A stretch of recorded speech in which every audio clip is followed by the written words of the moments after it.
Welcome back, you ghastly ghouls, to the Lucid Nightmare. I'm your host, as always, Jay Schatzer. And today, I have a great flick that is sadly underrated. It is Tommy Lee Wallace's 1982 classic, in my opinion. It is Halloween 3, Season of the Witch. And guys, this one's sorely maligned over the years because it doesn't have Michael Myers in it, but what it does have is Tom Atkins and a kick-ass mustache. That's all I need. So let's dive into this underappreciated classic.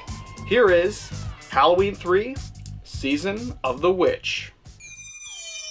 Halloween 3, Season of the Witch is a remarkably enjoyable horror flick, which decides to opt out of the then-closed Michael Myers storyline and instead create a brand new and original flick within the confines of the haunted holiday. Wrongfully maligned and extremely underrated, this Halloween entry is an astoundingly fun production, which presents an extremely campy premise, yet injects it with an overwhelming atmosphere that helps push it into cult classic status.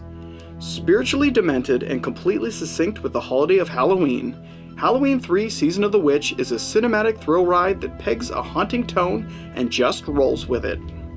The film follows an overworked and underappreciated doctor named Daniel Chalice, who unexpectedly becomes entangled in a nefarious plot when a hysterical man is brought into the hospital and then brutally murdered by a kamikaze psycho who inexplicably commits suicide in a fiery blast.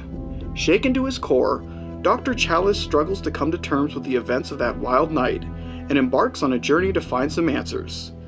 Aided by a beautiful young woman named Ellie Grimbridge, daughter of the murdered man, the two follow a string of clues that lead them to a secluded town run by a toy company called Silver Shamrock, and the mysterious owner, Connell Cochran.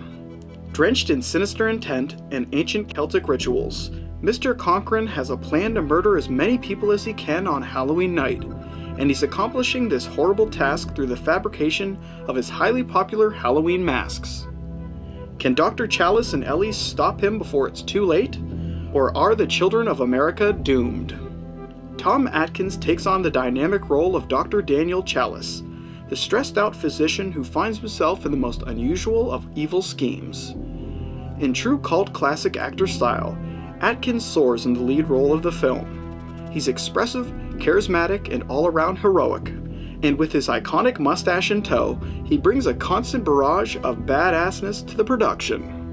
Sympathetically performed and completely entertaining, Tom Atkins makes this horror entry his own as he fully commits to the insanity on screen and sells it for all it's worth. Paired up with Atkins is the beautifully mesmerizing actress Stacey Nelkin, who takes on the endearing role of Ellie Grimbridge, the mourning daughter of a murdered father. Determined to find answers for her father's untimely death, Nelkin interjects an enthusiastic spirit into her headstrong character. She's bold, brave, and above all drop-dead gorgeous, and she makes a perfect partner for the always entertaining Tom Atkins. As for the main baddie of the film, Dan O'Herlihy takes the honors as the dubious toy maker and all-around insane psycho, Connell Cochran. Steeped in brutish mystery and abound in devilish disposition, O'Herlihy makes for the perfect bad guy, as he is highly menacing and completely filled to the brim with maleficent intent. Characters aside, the real stunner of the film is the surreal score by John Carpenter and Alan Howarth, and the overwhelming atmosphere of the entire production. From its sinisterly synth compositions to its fervent brutal pitch, Season of the Witch is drenched in a thick tone of terror and fright, which encapsulates the film in a perfect harmony of foreboding tunes and unsettling moments. Though the filmmakers of the picture opted to steer away from the Michael Myers storyline and instead create something wholly new, you have to admit that this production is a great representation of the haunting nature of the season of Halloween. It's grim in its visuals, dire in its violence, and essentially succinct in its unsettling atmosphere. And for me, that's what makes this film a true cinematic gem. If you're looking for a movie to set the perfect mood for this holiday season, then give this one a go. In the end, Halloween 3 Season of the Witch is a bewitching horror flick that spins one hell of a sinister and unforgettable yarn. And guys and ghouls, that's the ultimately fun Halloween 3 Season of the Witch. It may be a bit different from the first two Halloweens, but damn does it not entertain to high hell. Hopefully you appreciate that film as much as I do. for some reason people still hate it. Get over it, guys. Michael Myers was gone in that part of the series. He eventually comes back to make a whole bunch of movies that blur together and really don't stand out. But hey, that's my opinion. I'm sticking to it. But guys, that's it for me today.